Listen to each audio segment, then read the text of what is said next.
आज के इस विश्लेषण में हम एक ऐसी कहानी पर बात करने वाले हैं जो सफलता के हर घिसे पिटे मिथक को पूरी तरह से तोड़ कर रख देती है। ये किसी चमक दमक वाले परफेक्ट हीरो की कहानी बिल्कुल नहीं है, बल्कि ये संघर्षों, हार और एक ऐसे इंसान की बिना फिल्टर वाली सच्चाई है जिसने सारी उम्र ठोकरें खाने के बाद अंततः इतिहास रच दिया। 1009। जरा सोचिए इस नंबर के बारे में। इतनी बार दुनिया ने उस इंसान के आइडिया को रिजेक्ट किया था। कोई भी आम इंसान इतनी बार ना सुनने के बाद पूरी तरह टूट जाएगा, है ना?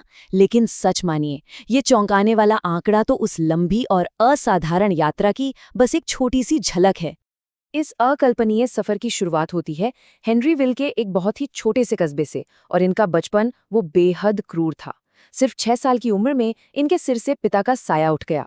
परिवार का पेट पालने के लिए माँ को मीलों दूर एक फैक्ट्री में काम करने जाना पड़ता था, और इस छोटे से बच्चे के कंधों पर अपने छोटे भाई बहनों के लिए खाना बनाने और उनकी देखभाल करने का पूरा बोझ आ गया। हालात इतने तंग थे कि सिर्फ 10 साल की उम्र में मजदूरी शुरू करनी पड़ी। मतलब जिंदगी ने इनसे इनका बचपन बहुत जल्दी छीन दिया था। अब जरा इस लिस्ट पर नजर डालिए।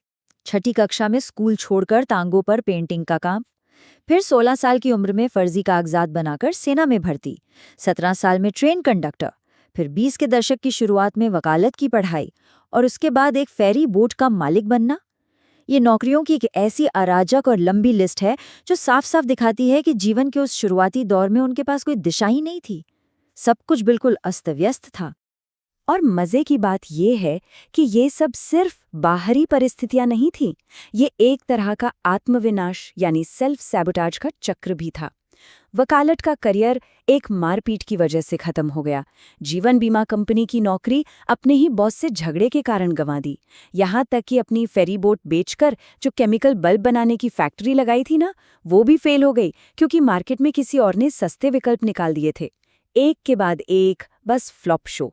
35 साल की उम्र, जब तक लोग आमतौर पर अपनी जिंदगी में सेटल हो जाते हैं, तब तक इतनी सारी नौकरियों और व्यवसायों को आजमाने के बाद भी इनके हाथ पूरी तरह खाली थे। जेब में एक पैसा नहीं और रहने के लिए कोई घर तक नहीं।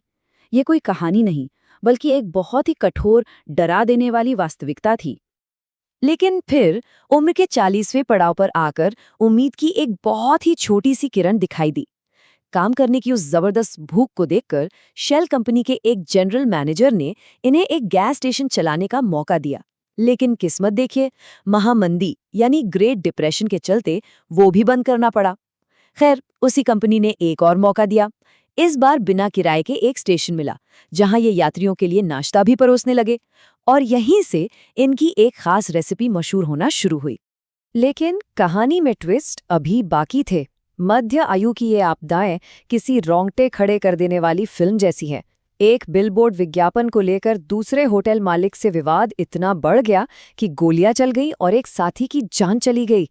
फिर किसी तरह एक रेस्टोरेंट और मोटेल खुला तो उसमें ऐसी भयानक आग लगी कि सब कुछ जलकर राख हो गया। फिर से हिम्मत जुटाकर एक बड़ा रेस्टोरेंट शुरू किया ही था कि द्वितीय विश्व युद्ध के कारण आई मंदी ने उस चलते हुए व्यवसाय को भी हमेशा के लिए बंद करवा दिया। मतलब किस्मत जैसे हाथ धोकर पीछे पड़ी थी। और इस तरह सब कुछ एक बार फिर से खत्म हो जाने के बाद, अपनी पूरी जमा पूंजी गंवाने के बाद, हम वापस आते हैं इसी चौंकाने वाले नंबर पर, 1009। अपनी सबसे मशहूर रेसिपी को बेचने की ठान कर जब उन्होंने कदम आगे बढ़ाए तो 1009 शेफ, होटल और रेस्टोरेंट मालिकों ने उन्हें सिरे से खारिज कर दिया। जरा इमेजिन कीजिए, 1009 बार साफ इनकार। अंततः थोड़ी सफलता मिली। एक बेहतरीन लोकेशन पर एक रेस्टोरेंट बहुत अच्छा चलने लगा। लेकिन फिर लगा सबसे बड़ा और सबसे क्रूर झटका। जिस हाईवे के किनारे वह रेस्टोरेंट चल रहा था ना, सरकार ने उस रास्ते को ही 7 किलोमीटर दूर मोड़ दिया।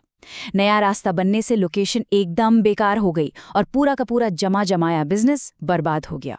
मजबूरी में उसे भारी नुकसान में बेचना पड़ा। अब सब कुछ बिक जाने के बाद शुरू हुआ एक बेहद अपमानजनक और थका देने वाला सफर। अपनी गाड़ी में अपनी रेसिपी के लिए कुछ प्रेशर कुकर रखें और शहर शहर भटकना शुरू किया। होटल होटल जाकर अपनी रेसिपी पकाना, ग्राहकों की तारीफ का इंतजार करना और फिर मालिक को फ्रेंचाइजी के लिए मनाना। कई बार तो रात गुजारने के लिए कोई जगह नहीं मिलती थी, तो इस पति पत्नी को अपनी ही कार में सोना पड़ता था। ये सफर वाकई बहुत मुश्किल था। 6 साल के इस कड़ी संघर्ष के बाद अंततः सफलता ने कुछ इस तरह दस्तक दी जिसने इतिहास के पन्ने ही पलट कर रख दिए। 75 साल की उम्र में, जी हाँ, 75 साल की उम्र में जब लोग आराम से अपने रिटायरमेंट का मजा लेते हैं, ये बिजनेस आसमान छूने लगा।